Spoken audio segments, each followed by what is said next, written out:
Now, the UN has opened its counter-terrorism week over in New York. A side event taking place is set to convene representatives of the Syrian Arab Republic and highlight the evolving threat posed from ISIS. We can now bring in France 24's Wassim Nasr for more on this. Wassim, great to see you. Firstly, why is this important and who is leading Syria's delegation to this event? Actually, it's really important because it is the first time that you have a head of the Syrian intelligence going to the UN and speaking at the UN.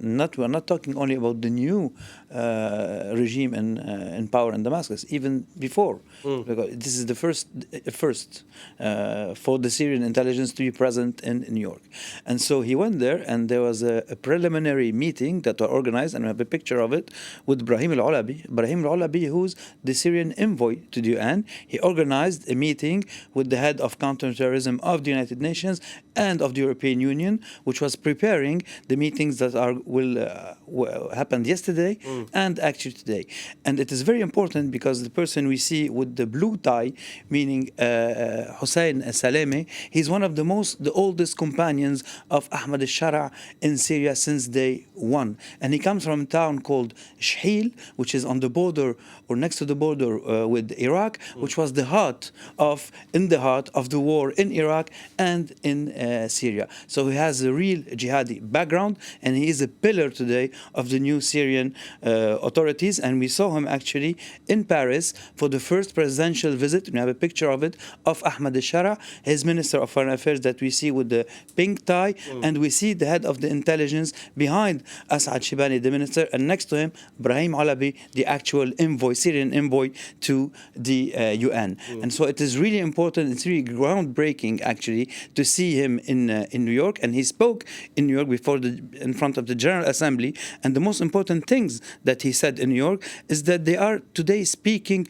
publicly about what was already being done with foreign intelligence services to counter the Islamic State, and which I did not say that these people are fighting the Islamic State since 2013.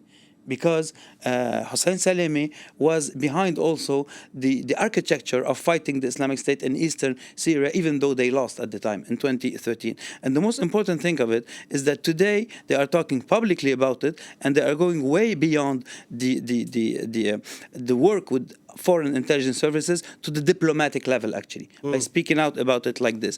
And it's also important because for the first time, the Syrians at home or back home are seeing their head of intelligence speaking in front of the world in New York, which is very important. And another thing which is important, that today Syria is engaging in counterterrorism, even with countries that wouldn't have been interested whatsoever in what was happening actually in Syria. So on all those levels, it is really important, really groundbreaking, and even historic to see someone like him speaking at the UN in front of the international community. Wasim, what is the reality of the threat posed from the Islamic State group today? What we're going to see, we're going to look at a map which shows us the attacks that were claimed by the Islamic State in Syria in May and June. We're talking about small attacks killing military or security officers of the new Syrian authorities, and even in Babilla next to Damascus, for example, it was a sticking bomb. It didn't kill anyone, but the person who was targeted had his legs amputated. He was a kind of working in the new judicial system. The most important attack, or most elaborate attack that happened was on the 15th of June in Raqqa, when we have a picture of two Islamic State attackers who attacked security forces in Raqqa. Here they are, and one of them is a foreign fighter, actually. And that was the most elaborate attack that happened since, even though the new authorities are fighting the Islamic State and they are preventing attacks from happening, for example, against the Shia community in Sayyid Zainab, against the new rabbi of Damascus, which came back to Damascus. They foiled the plot against him, and sometimes they succeed, sometimes they don't. We all remember also the attack that occurred against the church in Damascus last summer, actually. So, given that there are these attacks taking place, small scale, as you said, so is there a resurgence? We cannot talk about a resurgence. for sure the Islamic State is trying to create a resurgence. They are appealing to foreign fighters who are still in Syria but are loyal to the new government in order to leave the new government and join the ranks of the Islamic State. They're appealing to them. We saw, for example, the attack that occurred against the U.S. military in Palmyra, which triggered a big-scale arrests of So foreign fighters, sorry to interrupt you, foreign fighters who were with the Islamic State are now, have they switched sides? No. Actually, foreign fighters who are still in Syria, as we speak, actually, they are very integrated Into in the the Syrian Syrian army, or they left the fight and they have civilian activity.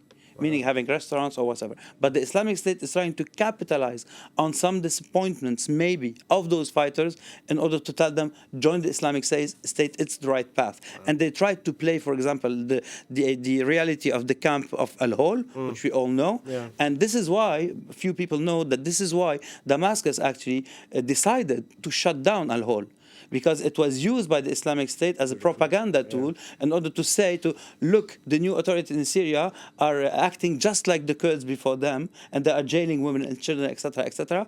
And one thing which few people know too is that the reality of the camp of Al, which is disastrous on a humanitarian level, was used also by the Islamic State in order to collect funds. Meaning they used to collect funds worldwide in order to help women and children in the camp, and they used to use those funds. So by closing the camp of Al-Hol, actually they took the carpet from beneath the Islamic State, actually. So they are trained, the Islamic State is trying to play many angles in order to disturb the march of the new Syrian authorities, but up to now, we cannot talk about resurgence, despite the fact that they still are being considered as a threat, as a deadly threat for the new Syrian authorities, remembering, and we'll end with this, that the new Syrian authorities are fighting the Islamic State since at least 2013.